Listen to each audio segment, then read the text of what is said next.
Oh, it's a fine bean. Alright guys, welcome to my bedroom, as you can see, where the magic happens, so to speak. Today I want to do a bit of a different video, so I haven't done one like this before. It's a different format, different frame rate. You might have noticed I'm coming to you in 50 frames a second. That's almost too much, Adrian. There can never be enough. Anyway, today I want to read some of the mean, funny, and perverted comments that I've received on YouTube and Reddit for the past 2 years. So without further ado, let's start. Alright, so our first comment comes from My Nut Is Too OP on YouTube, who's commented on the university student video saying this video would be a perfect advertisement for TAFE. I think it really would be. Finally make some money off my videos, as you can see, preventing me from making money.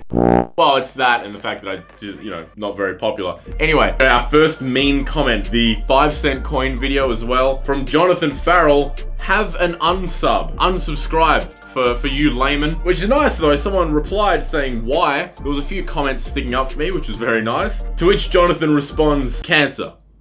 Look, Jonathan, fair enough. I'm not everyone's taste. If you don't like my stuff, fair enough. I'm a rapper now, fuck yeah. I'm just getting to that. Lil Schnitzel, The Return. But I get the feeling he might have just seen the thumbnail and the title and not actually watched the video. It's very crucial that you watch my videos, okay? I use a level of irony in a lot of my stuff, and it just doesn't work if you don't watch it, you know what I mean? It's alright, man. Joke goes over our heads, even at the best of times. Alright, the next comment came from YouTube and was on the Vice video. Unbearable has said puking all over the keyboard would do equally well. Unbearable's talking about Vice here and the journalistic integrity. Look, I'm not a huge fan of Vice, I'm not gonna lie, but this is just constructive feedback for him, you know what I mean? Hey, a couple less minorities, couple less drugs, a couple less fucking, what was the other thing? A couple less poor countries, that's it. You might even have a pretty good media outlet there. Alright, this one comes from a bit of a regular on YouTube. This was also on the Vice video. Turtleneck TV says, weird, that's also how I pick what I'm having for lunch. I have right here actually. Is it weird that I keep this in my room? This video is gonna get demonetized if I keep this in. This is the infamous dildo from the Vice video. Fuck. Fuck. It's bouncy as shit though. It was much closer that time, much closer. The trophy will remain stuck atop my cupboard. That is also how I pick what I'm having for lunch. Actually, I just have dildos for lunch. Just cut out the middleman, yeah. Walmart. Next comment. This one was also on the Vice video. Salico says, the man bun really sells that it's a Vice journalist. Yeah, this is definitely the role I was born for. I've been preparing for this one Vice video my whole life. From CGB Spender, Australians are now the only funny people left. PC culture has killed the rest of us. Now, I actually responded to this one because I've got some opinions on this. Like, on the one hand, I agree. Like, I think Australians have a really good sort of sense of humor. We just sort of chilled out about things. We got like dangerous animals. There's like 50 million ways you can die in your daily life here in Australia. So I think we're just like, fuck it, man. You know, you only live once, YOLO. It's on our flag. Just fucking Southern Cross, fucking English Cross, Union Jack rather, and then just YOLO down the bottom. That's the Australian flag. But no, I agree that Australians are a little bit less politically correct than, let's say, the UK or America. PC culture is really starting to have a serious effect on comedy. There's more and more things that you're told are not okay to say, but the weirdest thing is, it's not the audience that ever tells you. I've told jokes before and have had comedians come up to me afterwards, not the audience found it fine. I've had comedians come up to me afterwards be like, oh man, you can't say that. And I'm like, fucking, well, yes I can, for one. My opinion on like what is right and what is wrong in comedy is let it be judged by the audience. You know what I mean? Like, I trust the audience's collective sort of conscience. If they laugh, it's fine.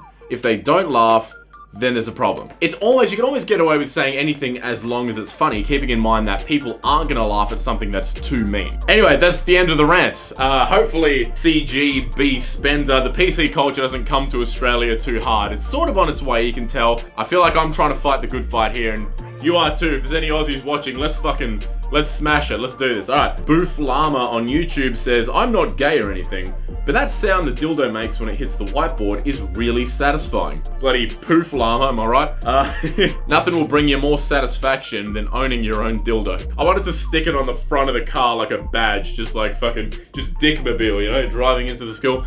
So this comment here, I get this quite a bit, and understandably, It's Adrian with all the brackets around it. So what that's hinting at is that I'm Jewish. Unfortunately, Zelavira, I am not actually Jewish. That's just my stage name. So when I did stand-up, before I would go on stage, the MC would always come out and be like, hey man, how do you say your name again? And I'd tell them, they'd go out and they'd fuck it up every single time. So my actual name is Alejbeg. That's my Croatian surname. In Croatian, the J's like a Y. You shouldn't have J and B together, you know what I mean? Like two consonants, they conflict too much. Like my name's really high scoring in Scrabble, but fucking other than that, it's just a pain in the ass. Getting bloody sweaty here. Our next comment comes from Fatal Charade on YouTube, who was commenting on the if YouTube was a real job video. I think I made enough money on YouTube to buy a 2-liter of generic store brand soda. I'm gonna level with you here. My income, my overall income from YouTube, from the 2 years of making videos, has been $2.70, maybe? I've made $2.70 from ad revenue on YouTube.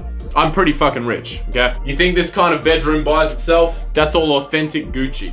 You got those shoes, Benices, brand new Yeezys. Yeah, look at this shit. I've been running in these for like 2 years, man. I'm poor as fuck. So our next comment comes from Reddit, a fella by the name of SickP4Life, who said, I just deleted my YouTube account after watching this abomination.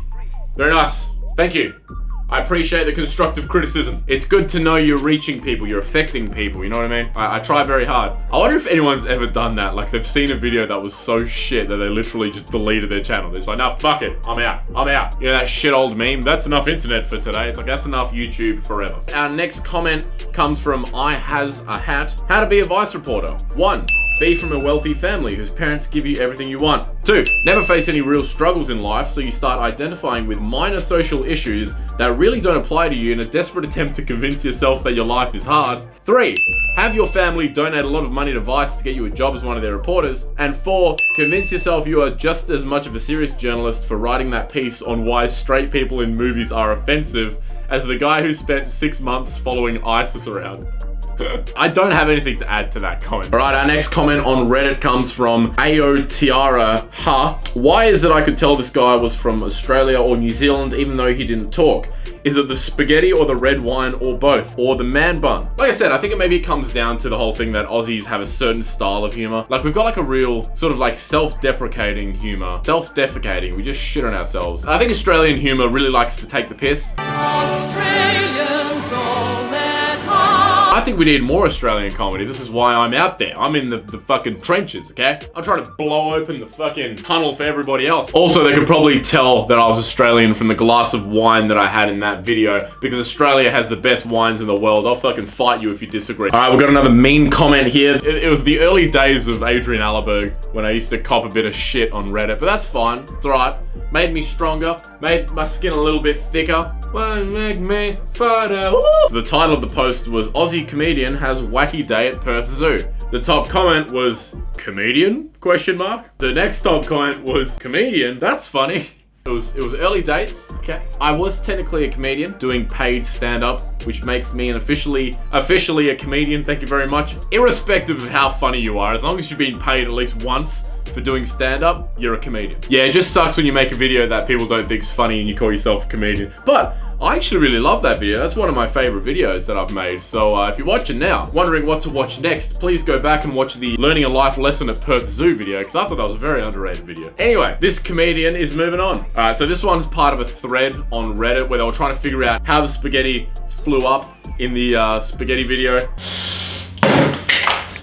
Omni Latent said, I still have no idea how they did that. If it was string, where did they attach it? And in a very witty, sarcastic comeback, Monaghan X says, the plate would be a solid candidate. It just started this whole like thread of like shit posting comments. Pretty sure the strings were attached to the set and they pulled the whole set towards the plate. Spot on, so Bravehearts, exactly what we did. Now, we actually tied the strings to each individual piece of pasta. So it was like 400 strings, right? And we just yanked them all at once. And on a separate string was my shirt. And so we sort of like met halfway, you know? All right, and our next comment comes from Belinda Blinked Thrice. And she said, I hope it's a she, has said, I need to marry this guy or at least spend time on top of him. Either way, Well, that's very sweet, Belinda. Thank you very much. You're a real go-getter, you know? Just go straight for it. I like that. Cut the bullshit. No whining and dining, you know? No need to take him out for a nice spaghetti dinner. He'll probably spill it on his shirt anyway. I had another perverted comment. Does this man do male prostitution? And I'll tell you what, the more and more videos I get and the less money I receive for those videos, I'm considering it. Seriously, I'm getting close. There's a lot of perks to that job, okay? It pays well. You are your own boss. Different place every day.